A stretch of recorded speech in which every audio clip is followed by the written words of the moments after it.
And as we pointed out at the top of the show, the policy of CIA, State Department, and the Obama administration. And again, don't pay attention to sounds coming out of Obama's mouth. This is simply window dressing. This is mainly lies, right?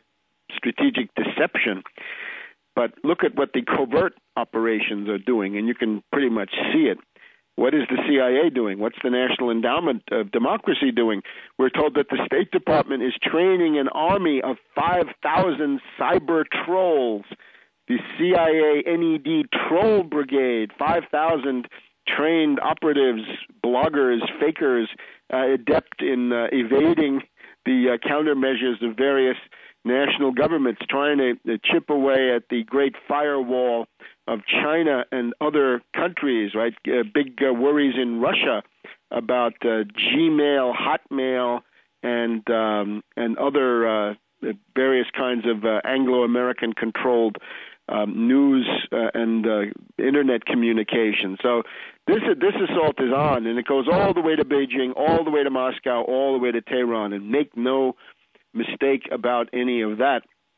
The goal is, if all of these countries are attempting to get out of the empire, right, every satrap, every viceroy, every khedive, every namestnik, be it Egypt trying to have a rapprochement with Iran, Libya and Algeria playing the China card for construction, a group in Saudi Arabia around Prince Bandar playing the Russian card, Pakistan playing the China card, the U.S. unable to control Afghanistan, where Karzai is playing the Russia card and the China card, unable to control Iraq, where Maliki represents the Iran card. There may be now an attempt to use that Mujahideen-e-Khalq enclave to destabilize Maliki. They've tried everything else. Since, from the U.S. point of view, all of these countries are now rogue states, the CIA response is, well, if they're rogue states, we will attempt to make them into failed states. We will foment civil war, tribalism, partitions, secessionism, criminal enterprises, drug cartels. These are the tools that are being used, warlords in particular.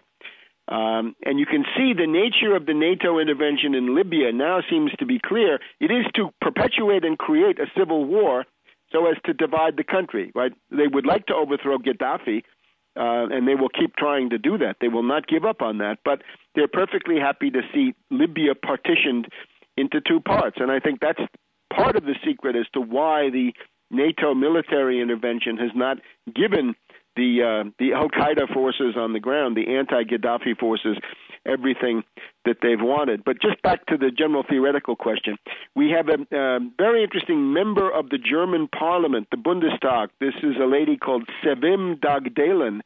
Sevim Dagdelen is of Turkish background, born in Germany. She puts out an article in Junge Welt, left-wing German paper, saying that you're dealing now with a new form of imperialism under UN Security Council 1973 on Libya and UN Security Council 1975 on Ivory Coast, and in conformity with the latter, the French Operation Unicorn, Opération Licorne of the French, is to intervene to create a civil war in Ivory Coast.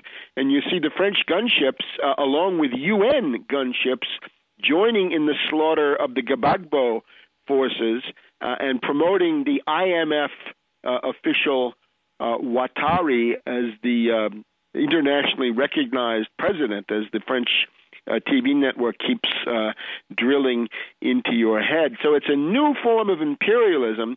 It's a new form of limited sovereignty, because as soon as you have this question of the responsibility to protect civilians, if that becomes the rule of the international community, you have thrown out the entire tradition of the European state system since the Treaty of Westphalia in 1648. In other words, the sovereign state is no more. What you have is humanitarian intervention, the Kushner doctrine, humanitarian imperialism.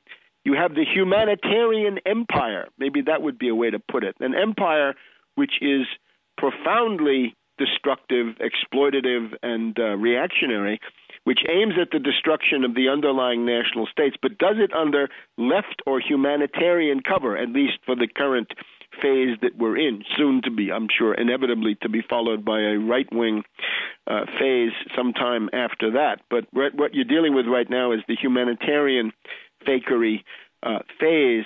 I'm glad to see that Pepe Escobar has finally figured out that Al-Qaeda is actually running the rebels there in Libya. But Sevim Dagdalen, her theory, I think, is confirmed by what we see. The slowing of the NATO bombing owes something certainly to Prime Minister Erdogan of Turkey, who is doing this for humanitarian reasons. And Erdogan comes up with a peace plan which I believe maintains the territorial integrity of Libya and does not insist, as far as I can see, on the overthrow of Gaddafi. But this will not be accepted by the U.S., the British, and the French. So it's a general attack on the nation state. Now, in the specific case of Libya, what we're seeing is that the Al-Qaeda rebel forces have been attempting to conceal their deep hatred of the United States, of NATO, and of Turkey as a NATO state, and not supporting them. We see that the Al-Qaeda people on the ground now have gone beyond their limit of patience, and they're giving free rein to their deep hatred of the United States. And this is now Yunus, the two top honchos of the rebel council there of Benghazi. We have the military commander Yunus coming forward with a bitter indictment of NATO and the United States, and then the crowd at Friday prayers in Benghazi today giving free rein to their typical Al-Qaeda anti-Western hatred of the U.S. And again, the question is that a ruling elite that you think can lead into a democratic and prosperous future for Libya? I cannot imagine this. And also from the point of view of these guys as military commanders, they are crybabies, they are whiners, they are a pathetic excuse for a CIA secret army, I must say. We also had Jalil being interviewed Sunday night by Geraldo Rivera. Geraldo Rivera is probably not as dumb as he pretended to be in this interview, but he introduced Jalil as a man of faith, a pious statesman. Jalil, of course, very shifty, very sneaky character, saying, oh, and this is the general line, we have no tradition of extremism here in Libya. We always have a tradition of moderation. Well, I'm sorry. The tradition of the Senussi order is one of religious and social and doctrinal extremism. That is the tradition that you have. That is what led Cyrenaica, northeast Libya, to be the key area in the world in providing guerrilla fighters for Al-Qaeda in Iraq and Afghanistan. And above all, the city of Darna or Derna, the number one world capital in sending mujahideen into Iraq to kill the U.S. forces, but also to kill Shiites. Remember this, that one of the things that Al-Qaeda in Iraq did was to start that civil war. So these are terrorists. These are not freedom fighters or nationalist resistors to an occupation. So they hate NATO, they hate Turkey, they hate the United States, and now they're letting that all hang out. But Jalil says, in his interview with Geraldo Rivera, says, if there are Al-Qaeda people here, please tell me their names, and I will act immediately to remove them. Okay. Let's start with Hasidi, the top honcho of the rebels in Darna, probably their third largest city. So this is not just some little village. We want to start with Hasidi, who was captured by the U.S. in Pakistan and held as a terrorist. We want to go on then to Kumi, who spent 6 years in Guantanamo Bay as a terrorist. And we also have Barani, former member of the Libyan Islamic Fighting Group, which merged with Al-Qaeda. So those three, Hasidi, Kumi, and Barani, we want them out. Then we'll believe you, Jalil, not before. Back in a minute.